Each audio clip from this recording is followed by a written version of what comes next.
को स्वीकार करने से सदैव बचना चाहिए, क्योंकि आराम से जो प्राप्त होता है उसके कई नुकसान। पहली बात, आराम से जो मिल जाएगा उसके मूल्य का पता कभी चलने वाला नहीं है। मोल का पता नहीं चलेगा है? तपस्या करने से, तपने से जीवन में धारिता का निर्माण होता है, पात्रता बनती है, और पात्रता बनने के बाद जो कुछ भी प्राप्त होता है वो जीवन में श्रृंगार का कार्य करता है, जीवन और सुंदर बन जाता है। मेरी मां तपस्या की, कल आपने सुना, हजारों वर्ष तपस्या किया मैया ने। और तपस्या कैसे किया? पति पद सुमिरी तजेऊ सब भोगू। जीवन में यदि लक्ष्य दिखाई पड़ रहा हो तो तपस्या करने में जीव को कुछ भी आलस नहीं लगता। लक्ष्य यदि निर्धारित हो तो मनुष्य उस यात्रा में निकल सकता है। यदि लक्ष्य का ही पता नहीं है तो फिर कोई तपस्या कर भी नहीं सकता, फिर वो भटकाव बना रहेगा। गोस्वामी जी कहते, अति सुकुमार न तन तप जोगो। शरीर सुकुमार है, तपस्या योग शरीर नहीं है मैया का, परंतु पति पद सुमेरी तजेऊ सब लक्ष्य दिखाई पड़ा। मां की तपस्या को देखकर ब्रह्मवाणी भई आकाश से, और उस वाणी ने कहा, हे भवानी जी आप चिंता न करिए। ये वाणी राम जी की थी।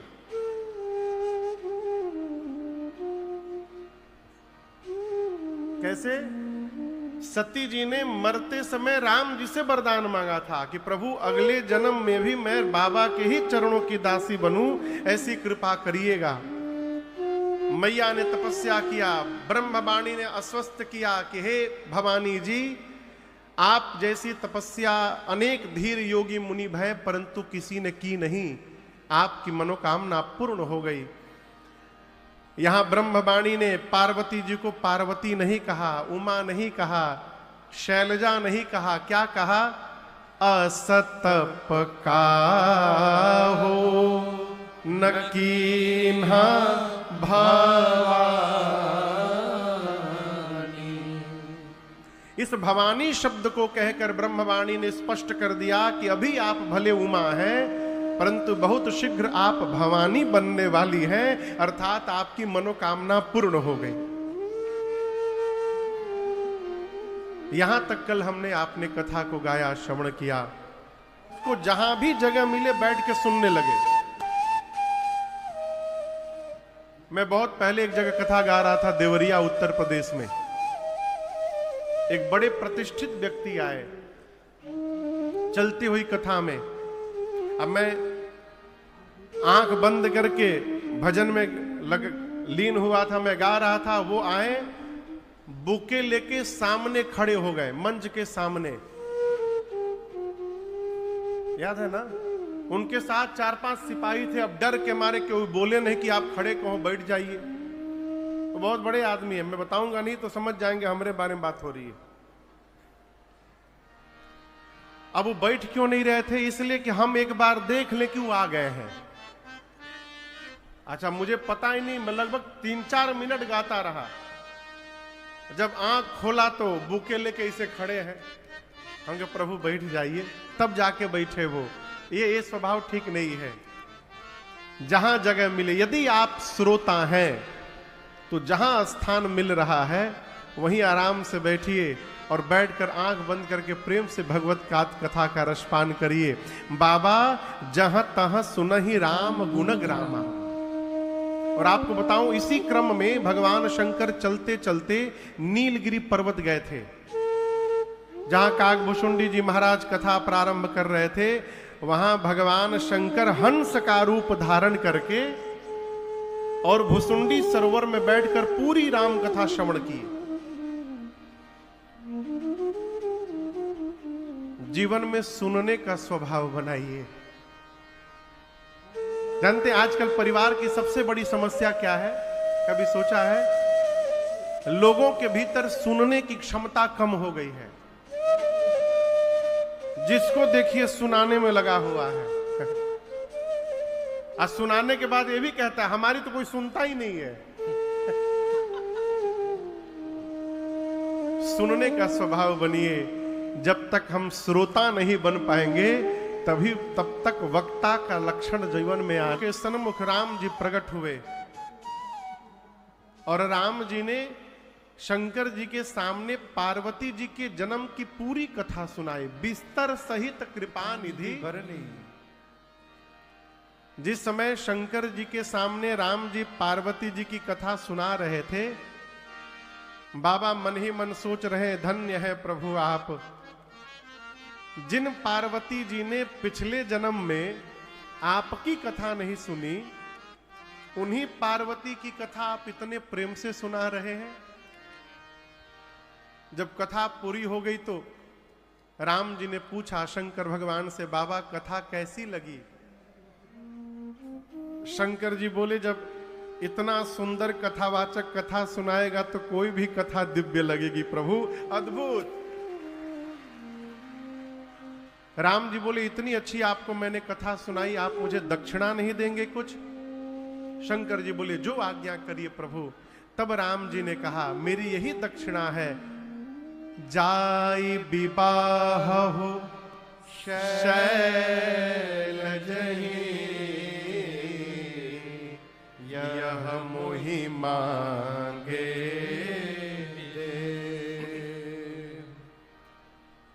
शंकर भगवान से राम जी ने कहा कि मेरी यही दक्षिणा है कि आप जा करके पार्वती जी से विवाह करिए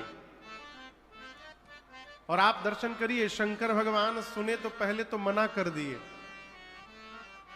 बाबा कहते, प्रभु आप जो कह रहे हैं वो उचित नहीं है, क्योंकि मैं गृहस्थी को पार करके विरक्ति में प्रवेश किया हूं और विरक्ति में आने के बाद आप फिर से मुझे गृहस्थी में भेजना चाह रहे हैं, ये उचित तो नहीं है।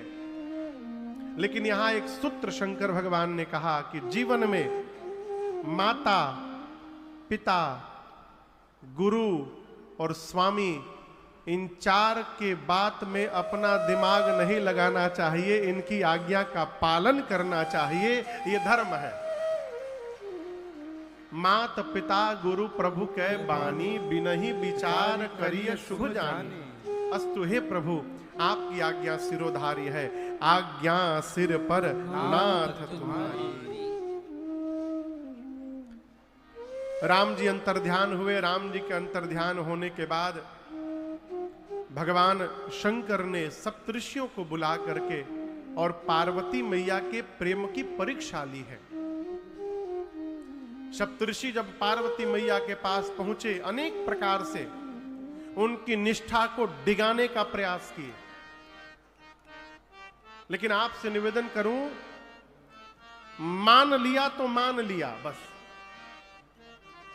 निष्ठा जीवन में सदैव अपरिवर्तनीय रखनी चाहिए। ये बतिया बुझाता।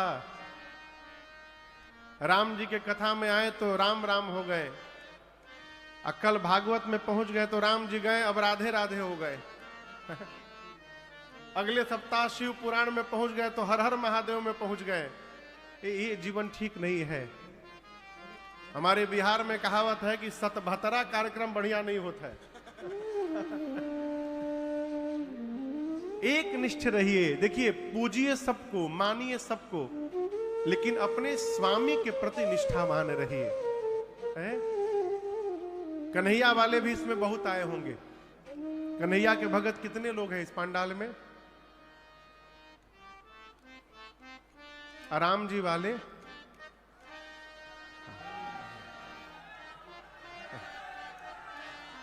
वाले ज्यादा हैं। जय जय। लेकिन जो कन्हैया वाले आए हैं ना राम कथा में, वो राम जी से यही वरदान मांगिएगा, प्रभु हे राघव जी आप आशीर्वाद दीजिए, हमारे बांके बिहारी में हमारा प्रेम दिन रात बढ़ता जाए, हमें और कुछ नहीं चाहिए। ये निष्ठा है। सप्तऋषियों ने पार्वती जी की निष्ठा का परिचय किया, पता लगाया, अनेक प्रकार से प्रलोभन दिया। कहा किसके लिए तपस्या कर रही है? शंकर भगवान के लिए। पता है भीख मांग के खाते हैं। जो स्वयं भीख मांग के खाता है वो आपका पेट कैसे भरेगा? पार्वती जी बोली फिर? सप्तऋषि बोले हम आपके लिए बहुत सुंदर एक रिश्ता लेकर के आए हैं, और जिनका रिश्ता लेकर के आए हैं उनमें कोई दोष ही नहीं है। दूषण रहित सकल गुण। पार्वती जी पूछी वो हैं कौन? सप्तऋषि बोले श्रीपति पुर बैकुंठ निवासी। लक्ष्मी जी के पति हैं बैकुंठाधिपति, उनमें कोई दोष नहीं है, बड़े सुंदर हैं, वो तैयार हो गए हैं। यदि आप हां कहिए तो हमने के बाद चलावल जाओ। शंकर भगवान को छोड़िए, उनमें अरे रहने के लिए घर द्वार भी नहीं है, कैसे आपका काम चलेगा? वहां पर है भीख मांग के खाते हैं। नारद जी की बात मान के कहां फंस गई आप? आपको पता नहीं पार्वती जी, नारद जी की बात जो जो जीवन में माना वो घर छोड़ के भिखारी बन गया। आपके बगल में एक राज्य है गुजरात। गुजरात में लड़का जन्म लेता है तो पहला टारगेट अमेरिका का वीजा लेना है। अब पंजाब में जन्म ले तो कनाडा का, लंदन भी उसी में शामिल है, यूके भी। उसी प्रकार राक्षसों का एक सूत्री कार्यक्रम अमर हो जाए। ताड़कासुर ब्रह्मा जी से बोला मरूंगा नहीं। ब्रह्मा जी बोले मरना तो पड़ेगा बेटा, कुछ और मांगो। तो दिमाग लगाने लगा कि क्या मांगू कि मरना न पड़ेगा। तो बहुत सोच करके कहा कि भगवान, वो जानता है कि बाबा समाधि में है, कब आएंगे कोई पता नहीं। आ भी गए तो पत्नी तो उनकी है ही नहीं। अब पत्नी है ही नहीं तो बेटा कहां से होगा? अब बेटा होगा नहीं तो मैं मरूंगा नहीं, मैं तो अमर हो गया। और ये राक्षस भगवान से, ब्रह्मा जी से, शंकर जी से, देवताओं से आशीर्वाद लेते थे, फिर उन्हीं पर अप्लाई भी करते थे। एक राक्षस हुआ भस्मासुर। शंकर भगवान को तपस्या करके प्रसन्न किया। बाबा तो गदगद, बोले मांगा क्या चाहे? भस्मासुर बोला जिसके सिर पे हाथ रखूं वो भस्म हो जाए। बाबा बोले तथास्तु, ऐसा ही होगा। वो शंकरे भगवान पर रखने लगा। बाबा भगे वहां से, बोले अरे हमारा ऊपर कहां रखा तारा? बोला पहले ट्राई करके देख ले काम कर रहा है कि नहीं कर रहा है। आप कथा जानते हैं, बाद में भगवान श्री हरि ने उसको समाप्त किया है उसी की जाल में फंसा करके। ताड़कासुर देवताओं को त्रास देने लगा। सारे देवता ब्रह्मा जी के पास पहुंचे। इंद्र ने ब्रह्मा जी से कहा पहले ये बताइए ये मरेगा कैसे? ये मर ही नहीं रहा है। ब्रह्मा जी बोले ऐसा ऐसा वरदान मांगा है। इंद्र बोले फिर तो मर भय आए। ब्रह्मा जी बोले जरूर मरेगा। आप लोग मेरी बात ध्यान से सुनिए। विवाह के लिए कन्या तैयार बैठी है, आप लोग केवल दूल्हे को तैयार करिए। इंद्र बोले ब्रह्मा जी से कि ताड़कासुर तो बाद में मारेगा, जो बाबा को समाधि से बाहर जगाने जाएगा वो बाहर आते उसको मार देंगे। ब्रह्मा जी ने कहा आप लोग न जाइए, कामदेव को भेजिए वहां पर। कामदेव का आवाहन हुआ है, कामदेव आए, देव कार्य करने जाना है। ये जानते हैं कि शिव का विरोध का अर्थ है प्राण का त्याग करना, परंतु देव कार्य में प्राण भी चला जाएगा तो प्रशंसा होगी संसार में। ऐसी कल्पना करके अपने पूरे प्रभाव का विस्तार करके कामदेव कैलाश पहुंचे। गोस्वामी जी कहते हैं 48 मिनट लगा कामदेव को। कितना समय लगा? 48। 2 दंड। उस 48 मिनट में पूरी सृष्टि काम के वशीभूत हो गई।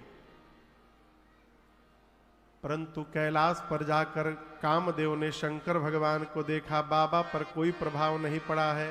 नंदी पर बैठ गए बाबा, नंदी, भृंगी और शिंगी ये चारों नाच रहे हैं।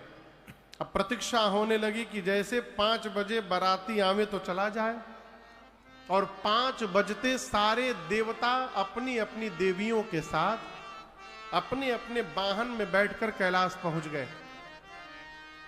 सारे देवता देवी आकर खड़े भये, और जैसे पहुंचे, जितनी देवियां थी सभी देवियां एक जगह इकट्ठी हो गई।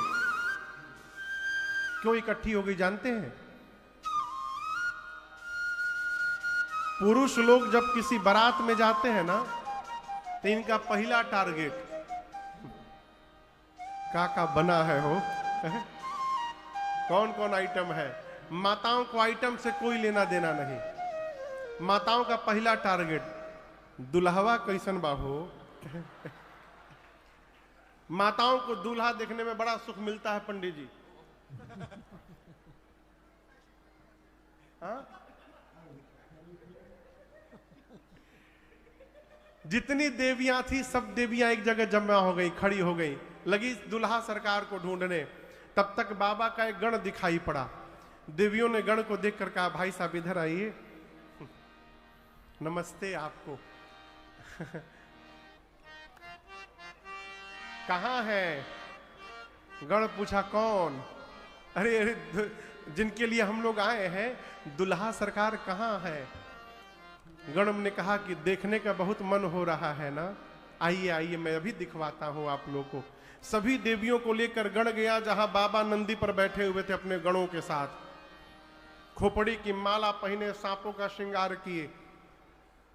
गण ले जाकर देवियों से कहा, वो देखिए दुल्हा सरकार अपने वाहन पर बैठे हैं। गोस्वामी जी कहते देवियों ने जब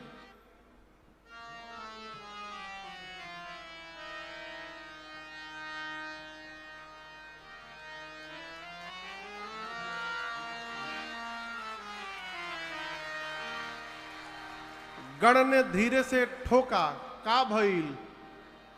बोले अरे दैया, रे दैया, इतना खतरनाक दूल्हा। देवियां कहती हैं ऐसे दूल्हे के लिए भी दुल्हन बनाई गई है। पूछी इनका मेकअप कौन किया है? गण बोले